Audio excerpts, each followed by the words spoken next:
जय Hind defence lovers. आज की टॉप हेडलाइंस कुछ इस प्रकार है। 30 में से लगभग 18 प्रेडेटर आर्म्ड ड्रोन्स भारत में होंगे असेंबल। तवांग वाले इंसिडेंट के बाद एलएसी पर भारत ने कर दिए हैं और भी अधिक इंप्रूवमेंट। आर्मी की नई आरएफआई में एटीजीएस बाहर। इंडियन नेवी विचार कर रही है आईएनएस विक्रांत के रिपीट ऑर्डर पर। चीन के साथ जारी तनाव के बीच इंडियन डिफेंस फोर्सेस खरीदेगी प्रलय टैक्टिकल बैलिस्टिक मिसाइल।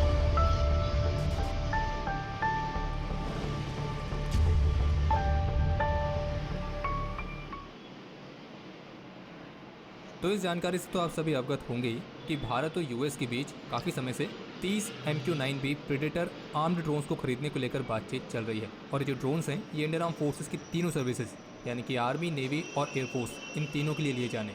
तो अब इस डील से जुड़ी एक नई रिपोर्ट बिजनेस वर्ल्ड की तरफ से देखने को मिली है और जिसके मुताबिक इन ड्रोन्स को खरीदने को लेकर जो निगोसिएशन यूएस के साथ चल रहा था, तो उस निगोसिएशन के तहत भारत ने इन ड्रोन्स को भारत में ही असेंबल करने को लेकर भी प्रस्ताव दिया था।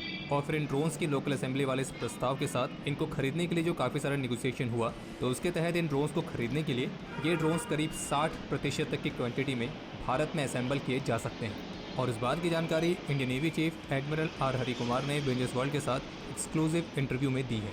और इसी के तहत ये भी बताया गया है कि इन 30 MQ-9B ड्रोन्स को खरीदने के लिए यूएस के साथ government to government foreign military sales route के माध्यम से जो प्रोसेस है वो ऑलरेडी चल रही है। और शुरू में इस डील का जो एस्टिमेट लगाया गया था वो करीब $3 बिलियन था। और अब इंडियन नेवी चीफ की तरफ से बताया गया कि इस डील में डीआरडीओ के साथ कोलैबोरेशन भी शामिल रहेगा और जिसके तहत डीआरडीओ को कुछ ऐसी खास टेक्नोलॉजीज ट्रांसफर की जाएंगी जो कि भारत के स्वदेशी high altitude long endurance drones को विकसित करने के लिए चाहिए।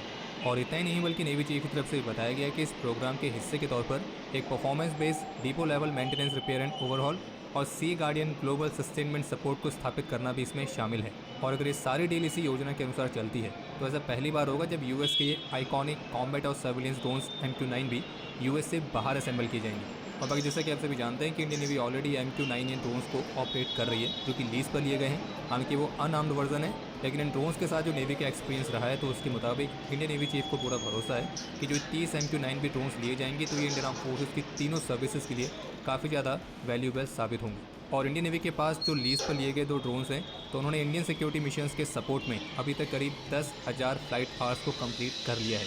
और ये सारे फ्लाइट आवर्स केवल 2 साल के टाइम पीरियड के अंदर अचीव किए गए हैं। तो जैसा कि अभी 9 दिसंबर को अरुणाचल प्रदेश में तवांग सेक्टर के यांगसी एरिया में एलएसी